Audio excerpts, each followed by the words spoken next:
High বন্ধুরা, আজকে আমি একটা গোপাল ঠাকুরের ড্রেস তৈরি করব। তো সেটাই তোমাদের সাথে শেয়ার করব।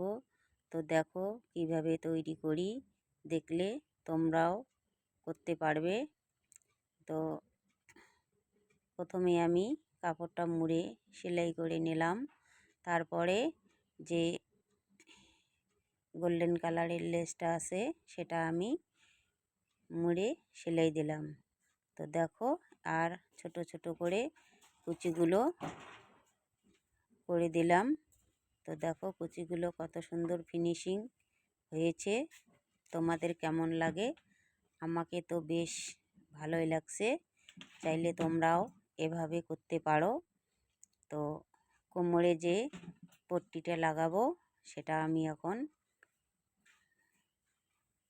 সেলাই করে দিলাম।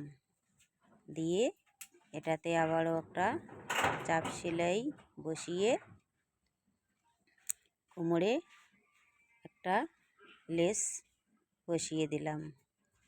তো দেখো যে ওই লেসটা আমার শেষ হয়েছে, তার জন্য আমি এই জামার উপরে আর একটা লাল কালারের লেস বসিয়ে দিলাম।